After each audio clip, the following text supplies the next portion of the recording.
Friends, good morning. Third Sunday of Advent. It's flying by. It's flying by. I can't believe next Sunday is both the fourth Sunday of Advent and Christmas Eve. So now you all know, okay? Next Sunday, double duty. All right, y'all? Say, yes, Father. All right, good. Okay, because it's weird with Christmas being on a Monday. You got the vigil for the fourth Sunday on Saturday, then fourth Sunday morning, then we kick into Christmas Eve that evening. So that poor fourth Sunday of Advent candle, it's not going to get any burn time. But it's how it goes this year. It's how it goes. So we'll see a lots next Sunday, right? That's going to be good. We're all going to just be sleeping here.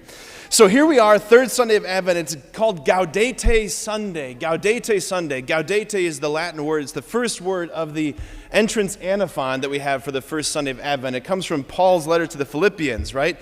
Rejoice, rejoice in the Lord always. Again, I say rejoice. Indeed, the Lord is near. So Gaudete is Latin for the command form of rejoice. And so on this Sunday, on Gaudete Sunday, we change out of the penitential violet vestments, the penitential violet decorations, and we put on the rose, not pink, the rose vestments, because remember, Jesus didn't pink from the dead, he rose from the dead, right? So we put on the rose vestments. This is my laugh section over here. We put on the the rose vestments. We put on the rose vestments. It's pink. Who are we kidding? As a sign of the coming of the rising sun, the coming of the sun, right? So think about sunrise in the morning, right? The first color to fill the sky that proclaims the coming of the sun is this pink hue, right? The sun before it appears above the horizon, you have this pink hue. It's saying the light is coming. The light is coming. So on this Gaudete Sunday, the word rejoice permeates all of the readings. It permeates the liturgy. So in all the readings, you have the first reading, I rejoice heartily in the Lord, and my God is the joy of my soul. The response today, it's not a responsorial psalm, it's actually Mary's Magnificat. You probably picked that up. It is Mary's Magnificat from Luke. And the versicle was, my soul rejoices in my God. Second reading, we have Paul to the Thessalonians, brothers and sisters, rejoice always, right? Pray without ceasing in all circumstances, give thanks. So you have rejoice, rejoice, rejoice, and then we come to the gospel. It comes to the gospel. And honestly, it took me a while this week praying with the gospel to see eventually that I really do think that it's the gospel that unlocks the key to the joy that we're meant to reflect on today. I know it feels like there's a little bit of a heaviness to this gospel, a little bit of maybe a somber note, or just it might just not seem like it's being painted with a brush of joy, right? So you've got this dialogue, and I was wrestling with the Lord about this, and I eventually said, Lord, where's the joy in this gospel? Where's the joy, right? It's Gaudete Sunday, where's the joy? And as I was praying, I was imagining this scene, I was imagining these conversations between John and the Pharisees, and I asked the Lord, show me John's face. I want to see in my imagination, Holy Spirit, show me John's face. And more than that, let me see his eyes. Let me hear the tone of his voice. And that's honestly what changed the whole text for me. So here's how we tend to hear this, right? So the Pharisees are asking him, are you the Christ? Who are you? Are you the Christ? And we hear it as no, right? Then they ask, are you Elijah? No. Are you the prophet? No. Okay. Why then do you baptize if you are not the Christ or Elijah or the prophet? I baptize you with water, but there is one among you who you do. I'm not making fun of you, but I'm just saying I'm really not, but this is just the sort of the monotone, auto-tune voice that we have as we hear these things, right? So as I was asking the Lord, show me his face, let me hear the tone of his voice. This is what I heard, right? They ask, who are you? Are you the Christ? And he's like, no. Then they ask again, are you Elijah? No. Are you the prophet? No. Right? Why then do you baptize if you are not the Christ or Elijah or the prophet? He says, I baptize with water, but there is one among you whom you do not recognize. The one who is coming after me, whose sandal I am not worthy to untie. Do you hear the difference, right? You hear the difference. It's a big difference. There is joy radiating out of John, and it's the joy of knowing, and it's proclaiming that he is coming, that he is in fact that he's already in our midst, that God is at the door. Like, this is unbelievable, right? This is real. And like, again, this is just an image that came to me as I was praying with this. Anybody who's fans of The Office, I was picturing the scene, the fire drill scene, right? This is not a drill. This is real. This is really happening, right? This is John losing his mind. This is not a drill. This is happening. So none of you have seen The Office. Great. Okay. John is saying everything that we've hoped for, everything that we've longed for, this is happening, right? The Lord, he hasn't sent another prophet. He hasn't sent an emissary. He hasn't sent us doom and gloom. No, he has sent himself, right? This is happening. This is in our midst. This is real.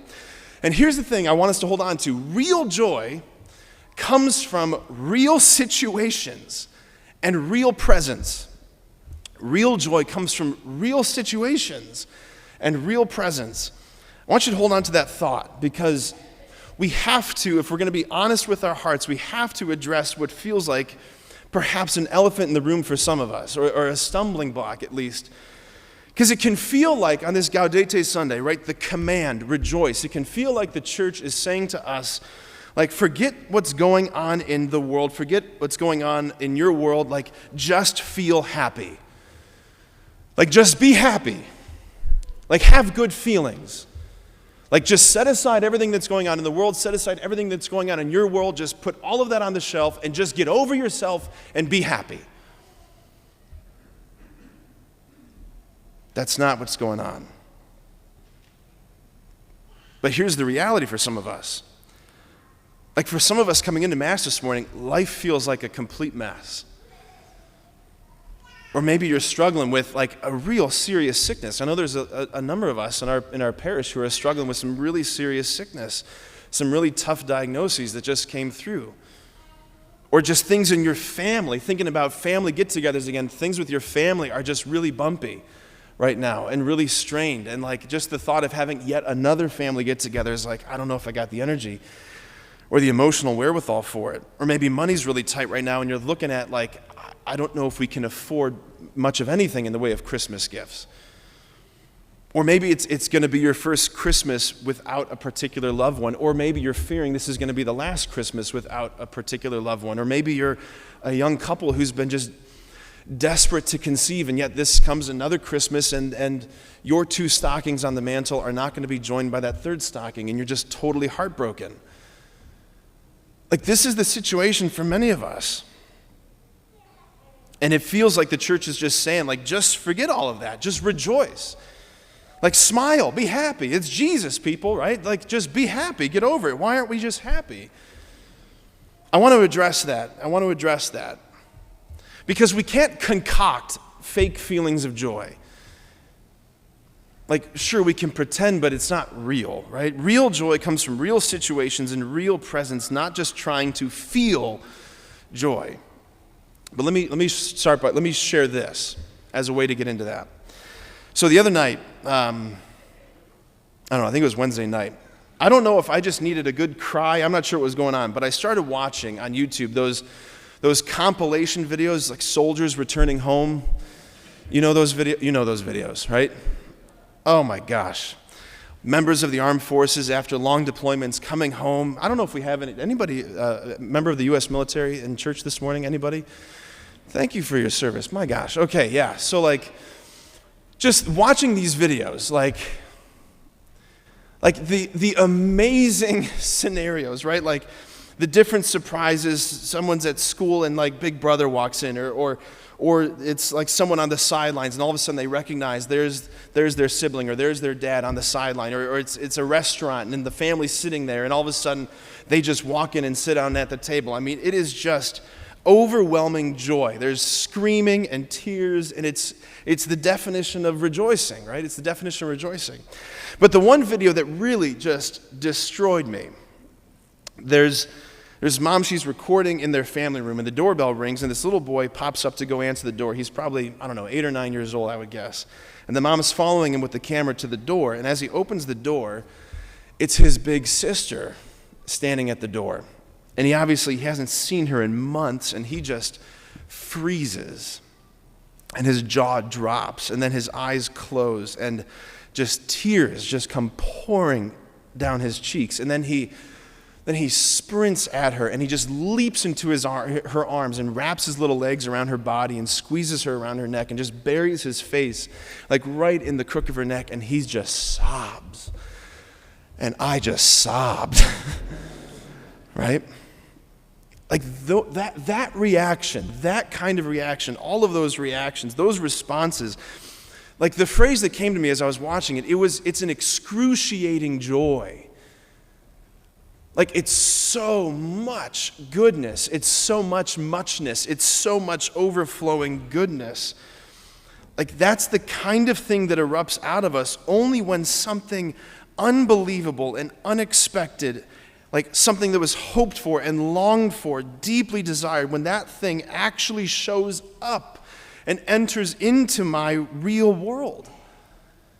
Like when that real big sister was actually on the real front step on the outside of that door, when she was actually there with her little brother, that's what has put the smile on John the Baptist's face. He's saying, he is actually here.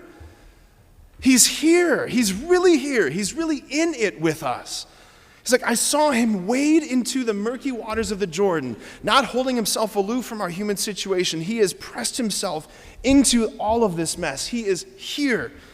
Like the Lord's coming to us. The Lord's coming among us as Christians. It's not like a once-a-year event. This is not like the religious Super Bowl, like that happens once a year. Like, oh, it's so cool that God becomes flesh. No. What happens in Advent and Christmas is just spotlighting the ongoing, continuous miracle of Christianity. He's always coming in. He's always pressing in. He's always drawing near. He's always showing up. Like the desire of God to be invited into and let into every aspect of our real life. Like the real stable, the real manger that he's looking for this year. Like it's your real life. Like your real hurt, your real struggles, your real pain, that's the real place where Christ wants to rest. Your real stuff. It's into all of that he longs to come. If I could just lead us for just a moment through just a small prayerful meditation, if you feel comfortable, I invite you to close your eyes for just a second. So on this third Sunday of Advent, right, I want you to imagine right now that the doorbell to your heart is ringing. And inside of that heart, inside you're dealing with what you're dealing with.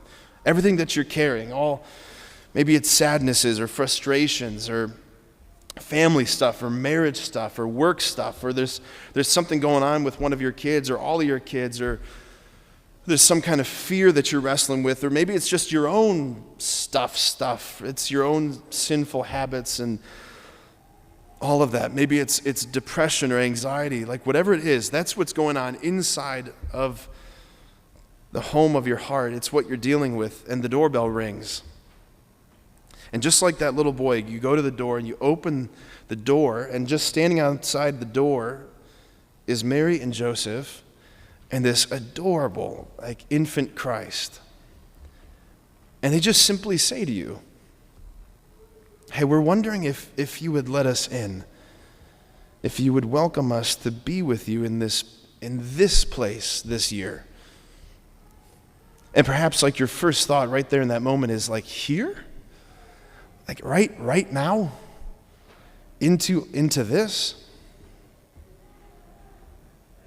But then perhaps something in you just relaxes as you look at their faces. It's like that little brother.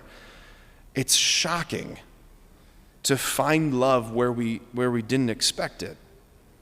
It's shocking to find love on the other side of the door when you know inside that door is just a world of hurt and pain and mess. And you look into their faces, Mary and Joseph's faces, and all you see is just perfect love, perfect kindness. And you simply melt. Because God, like the God, the only God that there is, he wants to be with you in your real stuff. He doesn't want to have a make-believe Christmas with you or imagine Christmas, a Christmas card, Photoshop perfection Christmas. No, he wants it in your real stuff. And friends, that's the only way to experience real joy, is when the reality of God's love actually becomes present in my real situation. As we continue through Advent, let's stay in that posture, if we could, to enter into Christmas with this awareness that He's looking for your heart. Amen.